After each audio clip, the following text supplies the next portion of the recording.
guy with our world of weights, and on this day, me and my friend Chris got to test out two very different paddle boards.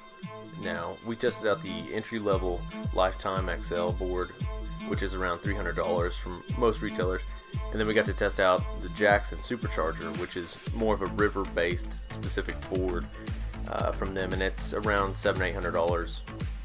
And we tested out the two to see if the extra cost was worth it for the Supercharger, or main idea was that the Lifetime was going to fail epically and make one hell of a highlight reel.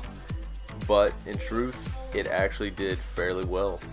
We were actually really surprised with it. Now, the Lifetime, it had to be emptied 2 or 3 times during this day because it took on water.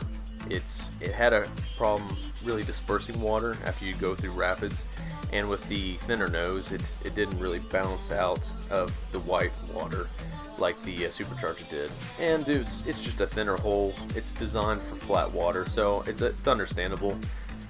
But for somebody that's wanting to actually go down rivers on a paddleboard, I would certainly suggest the Supercharger, as it was a top pick. Now, we found issues with the Supercharger as well, mainly being that even though the foam was a little more forgiving, you still had great traction in it, but it was starting to see tears along that foam. It just wasn't holding up after a few river trips. But it's understandable. I mean, it still was intact well. You could just see where parts are starting to be getting chewed up. As far as the Supercharger, has 3 kind of hardened rubber fins that screw in, and you can of course run it with 1 or 2 or 3, but we noticed that the Lifetime's retractable fins came in pretty handy, even though they were long. It was nice that if you hit a rock, it would just kind of bounce it back in and it wouldn't damage the fin. Whereas the Supercharger, we could see where little divots and stuff were getting made in the fins from rock hits, and not a big deal. I mean, it's just normal wear and tear.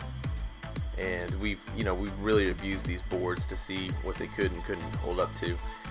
And really, with the Supercharger's linear poly construction, it can certainly handle some rough and tough bumps and bruises, whereas the Lifetime, it's more than likely prone to take in water after a few hard hits, but you would really have to beat it up, I believe, to take on water.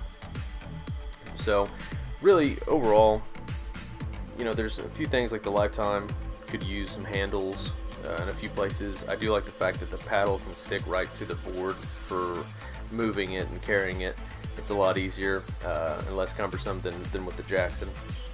There wasn't really a good spot to attach a leash onto the Lifetime, which that was a really big pain in the ass if you would go down on these rapids, is just trying to get back to your board.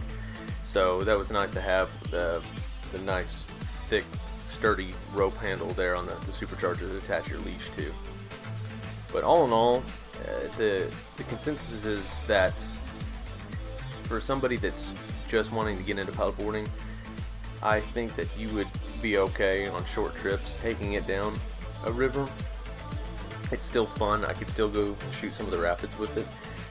But for somebody that really wants to go out with their friends that are kayaking and things like that, and want to do it several times a year, I would certainly suggest spending the extra money and getting the Supercharger, because it's I think well worth the money.